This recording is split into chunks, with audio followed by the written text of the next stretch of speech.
हाँ जी मित्रों, मैं ही गबलू और ये वाली न्यूज एक डेडिकेटेड न्यूज के ऊपर होने वाली है यार। UK07 Reddit related. ऑल्सो ये टॉपिक भाई काफी ज्यादा सेंसिटिव एंड इमोशनल भी है। आप लोग को पता होगा अराउंड 1 साल हो गए हैं, 8 महीने तो आराम से हो गए हैं भाई। UK07 रेडर अपने चैनल के ऊपर में अपने सोशल मीडिया पर कोई भी अपडेट नहीं दे रहे थे कि वो अचानक से कहाँ वैनिश हो गए। UK07 रेडर एक ऐसे पर्सन थे भाई जो की डेली वीडियोज अपलोड किया करते थे। इतना ही नहीं, वो अपने इंस्टाग्राम पर भी रेगुलरली पोस्ट करते थे। तो जैसे ही वो अचानक से गायब हुए, लोग भाई अचानक से शॉक ही हो गए कि भाई इस बंदे को हुआ क्या कि अचानक से गायब ही हो गया। ऑल्सो हमें पता लगा कि जो UK07 राइडर हैं वो अभी 2 ही दिन पहले अपने इंस्टाग्राम पे एक स्टोरी डाले थे जहाँ भाई उन्होंने पूरी ही चीज का कॉन्टेक्स्ट दिया कि उनके घर में ही कुछ लोग हैं जो उनको काफी ज्यादा परेशान कर रहे हैं, टॉर्चर कर रहे हैं। लिटरली भाई उन्होंने ऐसे वर्ड्स का यूज किया था कि मेरी हालत ऐसी हो गई है कि भाई मैं सिर्फ इतना ही नहीं भाई, उन्होंने ये भी बोला था कि कुछ लोग यार मेरे ऊपर पुलिस केस वगैरह भी कर रहे हैं, मेरे को इमोशनली बहुत ज्यादा टॉर्चर कर रहे हैं, मेरा सारा कुछ छीन लिए ये लोग। जब हम उनका स्टोरी देखे थे लिटरली मैं तो यार शॉक हो गया था कि ऐसा कौन ही हो सकता है एंड घर में ऐसा कौन हो सकता है भाई जो ऐसी सारी चीजें कर सके। लेकिन UK07 राइडर की अभी यार कुछ ही मिनट्स पहले हमें उनके यूट्यूब चैनल के ऊपर में एक वीडियो देखने को मिली है जो वीडियो अराउंड 2 घंटे के आसपास की है। बेसिकली उन्होंने उस वीडियो के अंदर ये रिवील किया कि वो जिस घर वालों के बारे में बात कर रहे थे वो अपने मम्मी पापा के ही बारे में बात कर रहे थे। बेसिकली वो ये बताते हैं कि उनका सीन मम्मी पापा से तभी खराब हो गया जब से भाई वो शादी किए थे रितिका से।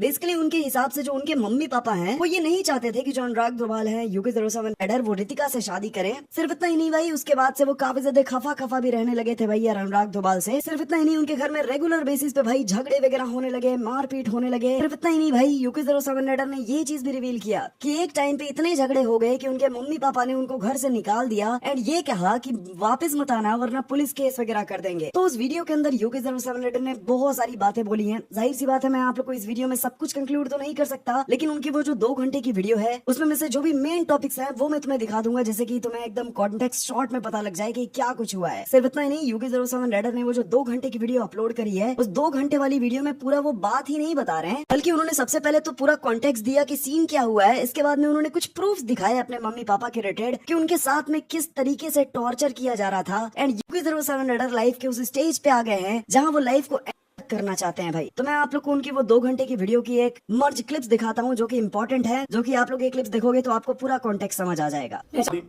मैं शादी में I really wanted to be happy. मैंने कहा यार मम्मा मुझे हमेशा आपके साथ रहना, मैं इतना ट्रैवल कर लिया, सब कुछ कर लिया, I really want to be with you.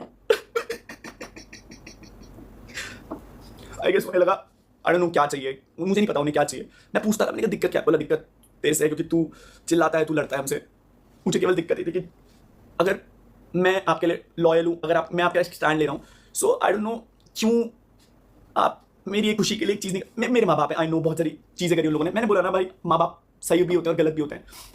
खैर एक तारीख उन्होंने घर में नहीं आने दिया। मैंने कैसे भी करके 1 हफ्ता 1.5 हफ्ता निकाला। मैंने कहा आप फ़ोन करेंगे, नहीं फ़ोन आए। रितिका को मैंने पहले ही बता दिया था। मैंने कहा देख रितिका ऐसे बहुत ज़्यादा दिक्कतें हो रही है घर पे करके, कि देख मैं तेरे को पहले ही बता रहा हूँ कि मैंने कहा दिन तू ये मत बोलियो। 27 तारीख को मैंने उसे कॉल करके बता दिया था। मैं उससे 1 दिन पहले भी गया था, नहीं हो पाई हिम्मत। उस टाइम रितिका ने बोला बाबू मैं तुम्हारे साथ हमेशा खड़ी रहूंगी, मैं खड़ी रहूंगी, बट मैं बताता हूँ इस दुनिया में कोई तुम्हारा अपना नहीं होता, कोई अपना नहीं होता। इसलिए ज़रूरत से ज़्यादा भरोसा मत करना, ना भाई बहन, दोस्त, माँ बाप भी। सो आई गेस तुम अच्छी औलाद तब तक ही हो जब तक तुम उनका कहना मान रहे हो। मतलब जैसा वो बोले, जैसा अगर तुम वैसा कर दो तो तुम अच्छी औलाद हो। शायद कलमिंग एक अच्छी औलाद बनता है, मैं नहीं बन पाया। I lost everything, I lost my parents. मैं धरती पे सबसे ज़्यादा प्यार अपने माँ बाप से करता था, स्पेशली मम्मी। मैं आपसे बहुत प्यार करता था मम्मा, बहुत। मैं आपसे ज़्यादा प्यार किसी से नहीं करता था मम्मा। चलो रितिका को मैं 7 या 8 तारीख को घर निकल गया। मैं कभी लड़ने नहीं गया था अगर they really wanted to push me down to that level कि इसे हरा देंगे। मैं आपसे कभी जीतना चाहता नहीं था। आई लॉस्ट इट, मैं हार गया। मैं बहुत झगड़ा हुआ करते, तो मैंने पॉइंट पे लड़ा। मैंने कहा मम्मा आप रिश्ता मांगने गए थे वहाँ पर उस लड़की को, मम्मा ने मना कर दिया कि तू ये किचन में नहीं करेगी, तेरा कोई हक नहीं, तू जाए से लेकर के फ्लैट पे जा, और ब्ला ब्ला ब्ला ब्ला।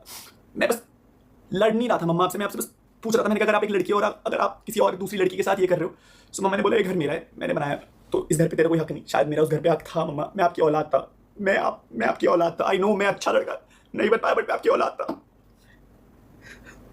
चीज़ें हुई 7 तारीख को, 7 या 8 तारीख घर वालों ने मना कर दिया कि भाई नहीं तुम इस घर में एंट्री नहीं ले सकते। मामा जी और को फ़ोन करा, मम्मी ने मामा जी और को फ़ोन करा। कल हमने बहुत धमकी दी कि सोशल मीडिया पे डाल दूंगा भाई, तेरे को एक्सपोज कर दूंगा, तेरे को दिखा दूंगा लोगों के सामने, मैं कुछ भी बोलूंगा तो वो सच हो जाएगा। भाई आई रियली डोंट वांटेड कि मेरा भाई मुझे ऐसी धमकी दिया, मुझे ऐसे पॉइंट पे लेवरेज यूज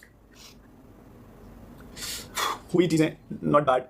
बट उसके बाद फिर I went to the flat. मैं रो रहा था लिटरली, बट मैं उस लड़की के साथ करता। मैंने तो टेंशन मत लियो, सब सही हो जाएगा। आई गेस मेरी किस्मत बहुत I really don't know what happened with me with everything, सब चीज़ों को लेकर पैसा बहुत कमा रहा था मैं, पैसा I was getting brand deals, I was getting everything, बहुत पैसा कमाया, बहुत सारी चीज़ें, but at the end of the day I guess पैसा खुशी नहीं दे सकता, पर at last पैसा सारी खुशी छीन भी लेता है. So I don't know, मुझे लगता है कहीं ना कहीं लोगों को एक्सपेक्टेशन थी कि मैं बस उन लोगों की खुशियाँ ही पूरी करता हूँ, अपनी खुशी के बारे में ना सोचूं. मैंने अपनी खुशी चूज़ करी. I got thrown out from the house मेरे रितिका को लेकर के एक वही वाले पुराने फ्लैट में गया, बट मुझे वहाँ नहीं रख सकता था, तो मैं नई फ्लैट में लेकर के गया. हम लोगों ने फ्लैट शिफ्ट करा. मैंने झूठ बोले ब्लॉग में कि मम्मी पापा ऊपर जा चुके हैं, क्योंकि कलम ने मुझे बोला था कि भाई तू ब्लॉग में ऐसा बोलियो कि मम्मी पापा के साथ ऊपर शिफ्ट हो गई, मम्मी के साथ ब्लॉग भी मत करियो और घर पे मत आइयो. फिर उसके बाद कलम ने धमकी दी कि भाई अगर तू घर आएगा तो फिर मैं तेरे को सोशल मीडिया पे एक्सपोज कर दूंगा, ये कर दूंगा, वो कर दूंगा, and everything went bad. I guess मैं कभी मैं नहीं डरता था भाई तेरे से, बट मेरे को था कि अगर मैं घर में जाऊँगा फिर लड़ाई आऊँगी. I back out. मैं कभी घर नहीं गया. Ritika was there with me and at that point of time I feel like कि भाई मेरी दुनिया कंप्लीट हो गई. बट मेरी खुशियों में ना किस्मत खराब थी स्टार्टिंग से. ना माँ बाप का प्यार मिला, ना भाई का प्यार मिला, और ना ही बीवी का प्यार मिला. गर्लफ्रेंड का प्यार तो मिला था मुझे डेफिनेटली. मुझे नहीं पता मेरे साथ क्यों हुआ, आई डोंट नो मैं क्यों हुआ मेरे साथ, बट अब हो गया तो हो गया. सो आई गेस लास्ट पॉइंट था बताने का. बट आज की डेट में सिचुएशन इतनी वर्स्ट आ गई कि I am not able to handle this. मेरे घर वाले मुझसे बात नहीं कर रहे हैं उस लड़की के लिए, जिस लड़की के लिए मैंने उन्हें छोड़ा नहीं था. मैंने उनकी इज्जत करके, उन्होंने बोला था कि भाई घर पे मत आइए, अगर कुछ भी खराब हो गया पापा की तेरे ऊपर आएगी. मैंने कहा यार अपने बाप को कौन मरता हुआ देखना चले जाता है. मैंने खुद को मार दिया अंदर से.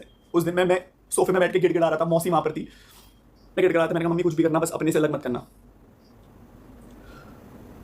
झेला बहुत करने की भी कोशिश करी, ट्राई करा. मम्मी के लिए जो मैं साड़ी लेकर के आया था उसका पल्लू मैंने पंखे पे लटकाया था और मैंने कोशिश करी, बट मेरे को नहीं आई हिम्मत. मैंने कहा यार मैं मर जाऊंगा तो मेरे माँ बाप कैसे जिएंगे. बट मैं उनके लिए ऑलरेडी मर चुका था उस दिन और वो जी रहे थे. बाबू मैं तुमसे बहुत प्यार करता था, मैंने तुम्हारे लिए सारी चीज़ें करी. मैं मानता हूँ कि नहीं हो पाया वो चीज़ जो मैं प्रॉमिस कर पाया. रहा मैं से जितना हो सका, नहीं हुआ. फिर उसके बाद आई बिकेम साइको. घर वाले बात नहीं कर रहे थे, मेरे पास माँ बाप नहीं थे, उसके पास सब लोग थे, उसके भाई लोग सब लोग थे, बट मैं अपने माँ बाप से ऑलरेडी उस लड़की के लिए लड़ गया था. अब that phase also went very wrong in that sense कि घर वाले ऑलरेडी केस करने के लिए बोल रहे थे कि कल वो कि तू घर आएगा तेरे को डिस्ट्रॉय कर देंगे, केस कर देंगे. मैं आई नेवर वांटेड कि ऐसा कुछ, और मैं कभी जेल जाने की मैंने जेल जाने वाले कर्म किए नहीं थे. बट कोई मुझ पर विश्वास नहीं करता कि भाई अनुराग तू तो हंसता को खेलता लौटा है. मैंने जितनी चीज़ें सही, आई गेस मेरी एक लिमिट हो गई थी. उसके बाद मैं नहीं सह पाया. किस्मत इतनी खराब, साला जिस पे भरोसा किया वो भरोसा तोड़ करके चला गया. आई डोंट नो, बहुत सारे लोग डिसअपॉइंट होंगे कि भाई ये वही लड़का है जिसने हंसते खेलते शुरू करा था. 5 दिन हो गए नहीं खाया. I started taking a lot of bad things. मैं क्या करता यार, मेरे पास कुछ था ही नहीं करने के लिए. But I just wanted to eliminate this. मैं एलिमिनेट करना चाहता था ये फीलिंग कि भाई ये फीलिंग ना एलिमिनेट हो जाए और मुझे इस चीज़ से छुटकारा मिल जाए. बट मेरे दिल में ना वो हमेशा ही नेगेटिव खालीपना रहता था. तो चलो यार, इस वाली वीडियो के लिए मेरे पास अभी तक कितनी न्यूज थी. आगे UK07 राइडर या और भी कुछ अपडेट्स वगैरह आएंगे तो मैं आप लोगों को नेक्स्ट वीडियो में बता दूंगा. Peace out.